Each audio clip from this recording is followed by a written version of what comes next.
Hello everyone, स्वागत है आप सभी का आपके अपने channel SS classes bye Sunita Singh में। मैं हूं सुनीता सिंह। आज हम लोग बात करने वाले हैं difference between basic and standard mathematics, which one is good for you and why. ठीक है, मतलब कि हम लोग आज पहले जानेंगे कि बेसिक मैथ और स्टैंडर्ड मैथ में क्या डिफरेंस है और क्या आपके लिए ये मैं बताऊंगी आपको। सिर्फ यहाँ पे क्या बताऊंगी, डिफरेंस बताऊंगी आपको। उसके बाद आप असेसमेंट करना, सेल्फ असेसमेंट करना कि आपके लिए क्या ज़रूरी है पढ़ना, यानी आप क्या करना चाहते हैं आगे, या आप कौन सा मैथमेटिक्स ईजिली पढ़ सकते हैं, है ना। बेसिक मैथ आप पढ़ना ज़्यादा अच्छा लगता है, आपको स्टैंडर्ड पढ़ना अच्छा लगता है, ये आप डिसाइड कर लेना, ताकि आपको जब फॉर्म डालना होगा बच्चों, अब तो फॉर्म डालने का समय आ ही जाएगा, तो उस वक्त आपके दिमाग में कोई कन्फ्यूजन नहीं रह जाए, कोई आपको कन्फ्यूज नहीं कर दे कि बेसिक ले लो स्टैंडर्ड ले लो, तो वो आप पहले से डिसाइड कर लें। ओके, तो चलिए हम लोग आज जानेंगे कि बेसिक और स्टैंडर्ड मैथमेटिक्स में क्या डिफरेंस है। ठीक है, मैं डिफरेंस बताऊंगी, आपको खुद डिसाइड कर लेना है। ओके, तो चलिए स्टार्ट करते हैं वीडियो स्टार्ट करने से पहले बच्चों आप लोग वीडियो में पूरी तरह से बने रहें।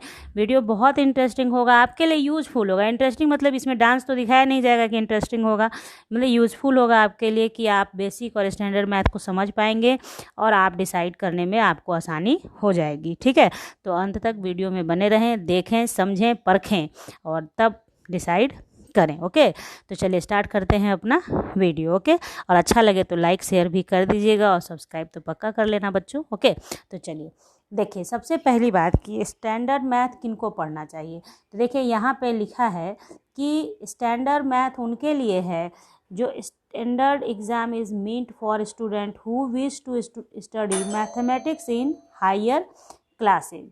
मतलब स्टैंडर्ड मैथमेटिक्स उनके लिए है जो विश करते हैं आगे क्लास में मैथमेटिक्स पढ़ना। ठीक है, लेकिन basic is taken by student who don't wish to pursue advance mathematics in higher classes. Basic mathematics उनको पढ़ना चाहिए जो आगे चलकर आगे मैथमेटिक्स का पढ़ाई नहीं करना चाहते हैं हायर क्लासेज में। ठीक है, मतलब बेसिक हो गया कि आपको नॉलेज भी रहेगा, आप आगे मैथमेटिक्स लेकर पढ़ना नहीं चाहते हैं तब आप बेसिक मैथ लेंगे। यानी जैसे आप मैट्रिक करने के बाद आईएससी पढ़ते हैं ना, तो उसमें अगर आप मैथ्स लेना चाहते हैं तो आप स्टैंडर्ड मैथ लीजिए। अगर आप मैथ नहीं लेना चाहते हैं उसमें, तब फिर आप क्या लेंगे, बेसिक मैथ लेंगे। मतलब अगर आपको इंटर करना है, आर्ट्स से पढ़ना है या बायो से आईएससी करना है, तो आप बेसिक मैथ ले लीजिए, तो आपको क्या होगा, कोई प्रॉब्लम नहीं होगी। ओके, तो as a result the level of difficulty of standard math exam was way higher than the basic exam. तो यहाँ कुल मिलाकर बात यह है कि जो एग्जामिनेशन का लेवल होगा क्लास 10th में स्टैंडर्ड मैथमेटिक्स का, वो हायर होगा देन आपके बेसिक एग्ज़ाम से। क्लियर है कि स्टैंडर्ड मैथमेटिक्स है तो उसका लेवल तो थोड़ा हाई होगा बेसिक से। तो ये हो गई बात कि किन को लेना चाहिए, कौन सा मैथ लेना है आपको। आपको अगर आगे मैथ से पढ़ना है तो स्टैंडर्ड लेना है, नहीं पढ़ना है आगे मैथमेटिक्स से तो फिर आप बेसिक मैथमेटिक्स से भी काम चला सकते हैं। ठीक है, तो ये हो गया। अब हम लोग देखेंगे कि मैथमेटिक्स, देखिए यहाँ पे एक चीज़ आप देखें कि जो आपका बेसिक एग्जामिनेशन होता है उसमें क्या है, क्वेश्चन का जो है आपका all questions were asked from NCERT itself. NCERT से ही पूछा जाएगा आपको क्वेश्चन, लेकिन है क्या कि इसका जो डिफ़िकल्टी लेवल बहुत कम होता है। आपको क्या होगा, एनसीईआरटी से क्वेश्चन आएगा, student can easily attempt all questions with in the time frame without facing any difficulty. मतलब क्वेश्चन का लेवल इतना ईजी होगा कि आप आसानी से उस क्वेश्चन को समय टाइमिंग पे ही कर सकते हैं कंप्लीट। तो इसलिए आपको डिसाइड कर लेना है कि आप बेसिक पढ़ेंगे या स्टैंडर्ड मैथ पढ़ेंगे। तो ये हुआ पहले कि कौन सा मैथ लेना है आपको। ठीक है, अब डिफरेंस जानिए इन दोनों के बीच क्या डिफरेंस है। तो डिफरेंस हम लोग देखेंगे। अब देखिए, सबसे पहले हम लोग डिफरेंस देखेंगे highlights of CBSE class 10th basic paper. Basic mathematics का पेपर कैसा होता है, तो सबसे पहला क्या है, overall difficulty level of exam is easy. Overall जो पेपर होता है आपका उसका डिफ़िकल्टी लेवल आसान होता है, मतलब ईजिली आप बना सकते हैं। ठीक है, दूसरा क्या है हमारा, mathematics basic paper was much easier than the standard exam. Clear, एक ही बात है, मतलब कुल मिलाकर यही है कि आपके पास आसान होगा आपका, बेसिक मैथ आसान होगा देन स्टैंडर्ड एग्जाम से। The board has conducted the mathematics exam at different level for the first time. उसके बाद देखिए the question paper had 40 questions in 4 section. 40 questions होता है 4 सेक्शन में। Student were given the internal choice in each section, और student को internal choice होता है, ओवरऑल चॉइस नहीं होता है, बट इंटरनल चॉइस होता है। जैसे मान लीजिए 7 नंबर क्वेश्चन है तो 7 में ए और बी दे देगा, ए बनाइए या बी बनाइए, उसे कहते हैं हम लोग इंटरनल चॉइस। ओवरऑल चॉइस का मतलब होता है 5 क्वेश्चन है उसमें से कोई 4 बनाना होता है तो उसको बोलते हैं ओवरऑल चॉइस। ओके, बात समझ में आ गई आपके। इंटरनल चॉइस और ओवरऑल चॉइस क्या होता है ये आपको मैंने बता दिया। तो ये हुआ बेसिक मैथ का। अब इसी तरीके से हम लोग देख लेते हैं किसका, स्टैंडर्ड मैथ का। ओके, तो स्टैंडर्ड मैथ में देखिए क्या होगा कि हाइलाइट्स है आपका class 10 math standard paper. The level of difficulty of math standard easy to moderate, मतलब बहुत मतलब बेसिक पेपर के जैसा नहीं होता है, लेकिन इतना डिफ़िकल्ट भी नहीं होगा, आप बना सकते हैं, ऐसा रहेगा।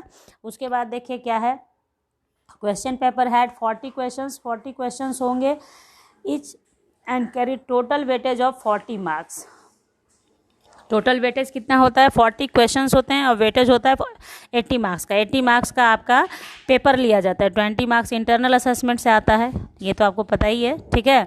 तो देखिए most of question were asked from previous year paper, ये भी आपको जानकारी रखनी है कि प्रीवियस ईयर पेपर से बहुत सारे क्वेश्चंस आते हैं, इसलिए भी स्टैंडर्ड पेपर भी भारी नहीं होता है। अगर आप मेहनत करेंगे, थोड़ा सा प्रीवियस ईयर का क्वेश्चन सॉल्व करेंगे तो आप स्टैंडर्ड पेपर भी सॉल्व कर पाते हैं, कोई दिक्कत नहीं होती है, ठीक है। फिर देखिए the board did not give an overall choice in question paper, however student were given internal choice. तो दोनों ही, चाहे आप बेसिक पढ़ें चाहे आप स्टैंडर्ड मैथमेटिक्स पढ़ें, दोनों में इंटरनल चॉइस होता है, ओवरऑल चॉइस नहीं दिया जाता है। बात आई समझ में। ये डिफरेंस क्या देखे आप लोगों ने, क्या देखा, उसमें भी ओवरऑल चॉइस नहीं है, स्टैंडर्ड में भी ओवरऑल चॉइस नहीं होता है, इंटरनल चॉइस होता है। तो अब ये मैंने आपको बता दिया कि सिर्फ आप इतना जानें कि बेसिक और स्टैंडर्ड में यही डिफरेंस है कि दोनों का डिफ़िकल्टी लेवल का डिफरेंस होता है, डिफ़िकल्टी लेवल अलग अलग होता है। प्रीवियस ईयर क्वेश्चन से आपको इसमें क्वेश्चन आते हैं। तो इस तरीके से अगर आपको आगे चलकर मैथमेटिक्स पढ़ना है, आईएससी मैथ से करना है, आपको इंजीनियरिंग की तैयारी करनी है, तो आप स्टैंडर्ड मैथ लेके पढ़ेंगे। अगर आपने आगे चल के बायो पढ़ना है और आपको नीट की तैयारी करनी है तो फिर आप बेसिक मैथ लेकर पढ़ सकते हैं। तो यहाँ पे समाप्त हुआ हमारा वीडियो। मैंने आपको पूरी तरह से कोशिश की है कि आपको समझा दूँ कि बेसिक और स्टैंडर्ड मैथमेटिक्स में क्या डिफरेंस है, ठीक है। तो आई होप कि आपके समझ में भी आ गया होगा और आप अब डिसाइड कर पाएंगे कि आपने कौन सा मैथ लेना है क्लास 10th 2021 एग्ज़ाम के लिए। आदत हो गई हम लोगों को 2020 बोलने की, तो 20 और 2021 में जो एग्ज़ाम होने वाला है उसमें आप कौन सा मैथ लेना चाहते हैं आप डिसाइड कर लें। मैं मिलूँगी अगले वीडियो में आपके साथ मैथ के पूरे पेपर के साथ। तो अगर आप नए हैं, वीडियो को देख रहे हैं और आपको पसंद आया हो तो चैनल को सब्सक्राइब कर लें, ताकि आपको मैथ का पूरा सिलेबस मैं पढ़ाऊंगी और वैसे ही पढ़ाऊंगी जैसे रिड्यूस्ड सिलेबस को पढ़ाना चाहिए। जैसे आपने अभी देखा है 30% रिड्यूस हो गया है सिलेबस, तो मैं आपका पूरा फुल कोर्स करवा दूंगी अपने चैनल पे। अगर आपको करना है तो चैनल को सब्सक्राइब करके बेल आइकन को प्रेस कर लें, ताकि आपको वीडियोस के नोटिफिकेशन सबसे पहले मिले और आप अपनी पढ़ाई अच्छी तरीके से कर सके। क्योंकि अभी लॉकडाउन चल रहा है, स्कूल से जो पढ़ाई होती है वो कम है, ओके।